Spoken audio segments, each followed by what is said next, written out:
Samsung X AMD is changing the game. What's up guys, and what a epic news day today. The chip of tomorrow could actually be the chip that powers a next generation console. How cool is that? We also have our first information regarding the Snapdragon 875 chip, which will power most of the Android phones next year. We'll discuss that later, but first let's talk about the Samsung X AMD. So in my last video, the most exciting feature that you guys are waiting for is actually a AMD Exynos 1000 chip, even more than the under-screen camera. As we know that things are in the process for the next year's Galaxy S21 flagship, the 5nm Exynos 1000 chip, based on the latest ARM architecture, will rock an AMD GPU for the first time in history, based on its own RDNA architecture. And now the big news is that the Samsung X AMD chip could power the next console, Nintendo Switch. If this actually happens, then it's amazing for Samsung to make an impact in the console world, which is the first time we're seeing. According to the news, Nvidia doesn't have the ARM-based CPU solution which Nintendo wants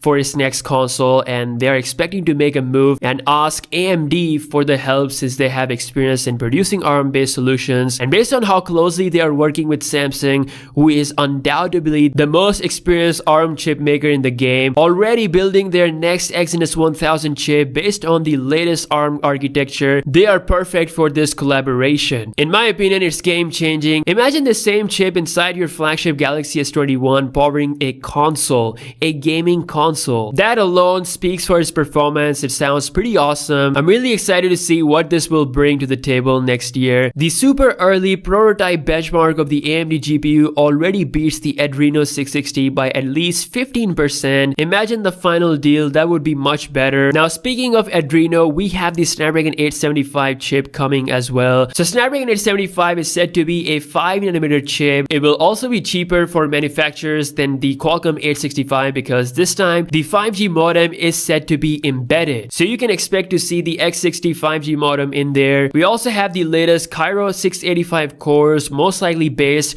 on the latest ARM Cortex-A78 cores. The next gen Adreno 665 GPU will be on board along with some next level technology. Sadly, at the moment we just have the information on the specs, so no info on how the performance will be, but best believe Qualcomm will come strong once again. I know this for a fact because they've been doing really awesome since the last 2 years, beating Exynos, and this time Samsung will not let that happen. In the end, we want both variants of Galaxy S21 at the same level. Now speaking of CPU, Mediatek has just announced its new Dimensity 1000 Plus chip. This might be the most powerful mid-range chip that we have right now. It is based on the 7nm process. It's got 5G support built in on a new ultra power saving tech and native support for a 144Hz display, looking pretty damn strong. In fact, there's already a phone coming from a Vivo sub-brand that will be rocking this new Mediatek Dimensity 1000 Plus chip. And lastly, it is coming. DXO Mark has announced that they will be releasing the result of the Galaxy S20 Plus camera on May 11th, which is on Monday. So really excited to see what the scores will be on this phone. Whether you care about them or not, it's gonna be interesting to see if this actually beats the Galaxy S20 Ultra. That would be so dope. I mean, there is a chance that that might happen. So anyways, that's all the news we have right now. I'll really appreciate if you guys subscribe to the channel with notifications on, and as always, I'll catch you guys in the next one. Peace out.